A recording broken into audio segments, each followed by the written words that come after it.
یہ کہانی ہے پریوں کی جادوئی درخت کی تلاش۔ ایک دفعہ کا ذکر ہے کہ ایک چھوٹے سے گاؤں میں عالیہ نام کی ایک معصوم لڑکی رہتی تھی۔ عالیہ بہت ہی بہادر اور ہوشیار تھی، لیکن ایک بات اسے بہت ہی افسردہ کرتی تھی کہ اس کے گاؤں کے لوگ ہمیشہ اداس رہتے تھے۔ لوگ کہتے تھے کہ گاؤں کے قریب ایک جادوئی درخت ہے جس کے پھل کھانے سے ہر کوئی خوش ہو جاتا ہے، لیکن وہ درخت برسوں سے کسی نے نہیں دیکھا تھا۔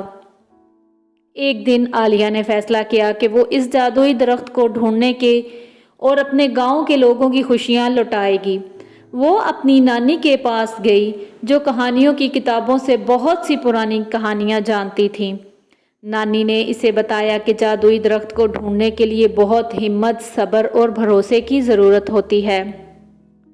عالیہ اپنے دل میں عزم کرتی ہے کہ وہ ہر مشکل کام ضرور کر سکتی ہے اور کرے گی تاکہ وہ اپنے گاؤں کے لوگوں کو خوشیاں فراہم کر سکے۔ عالیہ نے اپنی دادی سے کہا کہ اس درخت کی تلاش کرنے کے لیے مجھے کیا کرنا ہوگا۔ اس کی دادی نے کہا کہ وہ درخت تمہیں بہت دور ملے گا، بہت سے چیلنجوں کا تمہیں سامنا کرنا ہوگا اور تمہیں اپنے صبر اور بھروسے کو ہمیشہ قائم رکھنا ہوگا۔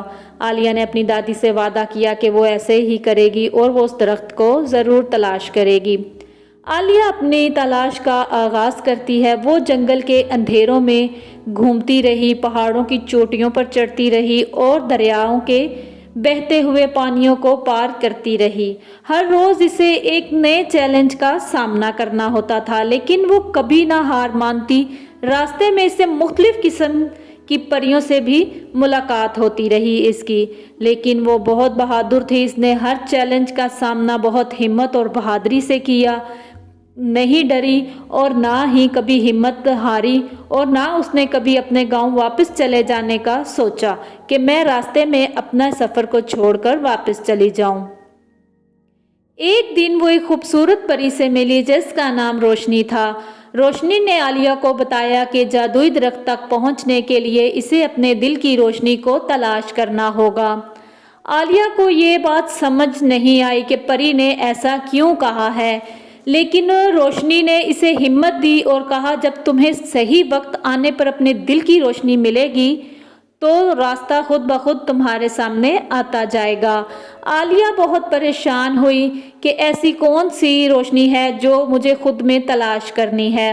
عالیہ نے بہت سی روشنیوں کے بارے میں سوچنا شروع کر دیا کہ وہ روشنی کب نظر آئے گی، کب مجھے ملے گی اور کب مجھے صحیح راستہ ملے گا۔ عالیہ نے روشنی کی بات دل میں بٹھا لی اور اپنی تلاش جاری رکھی۔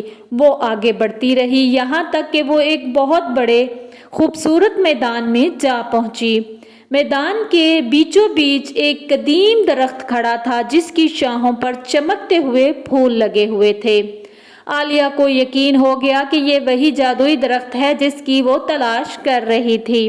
عالیہ بہت خوش ہوئی کہ اس نے جادوئی درخت کو تلاش کر لیا ہے، لیکن ایک مسئلہ تھا۔ درخت کے قریب پہنچنے کے لیے ایک جھیل کو پار کرنا تھا اور جھیل بہت گہری تھی۔ عالیہ نے اپنے دل کی روشنی کو اجاگر کیا اور ہمت کر کے جھیل میں چھلانگ لگا دی، جبکہ وہ پانی سے بہت ڈرتی تھی اور پانی کا خوف اسے ہمیشہ رہتا تھا۔ جیسے ہی وہ پانی میں گئی اسے احساس ہوا کہ یہ جھیل اس کے خوف کی علامت ہے، اور جب اس نے اپنے دل میں موجود ہمت اور محبت کو محسوس کیا تو جھیل خود بخود ہی خشک ہو گئی۔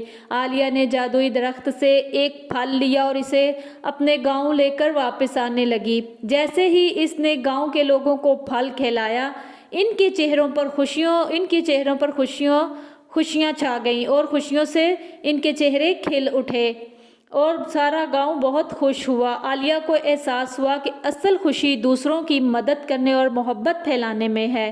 اس نے سیکھا کہ جادو صرف درخت میں نہیں تھا بلکہ اس کے دل میں بھی تھا۔ اس نے ہمت کی اس درخت تک پہنچنے کی تو اس نے لوگوں کی خوشی کا سوچا اور ان کو خوشی دلائی بھی۔ یہ صرف اس کے دل کی ہمت تھی کہ وہ اپنے گاؤں والوں کو خوش کرنا چاہتی ہے۔ اس دن کے بعد عالیہ نے ہمیشہ اپنے گاؤں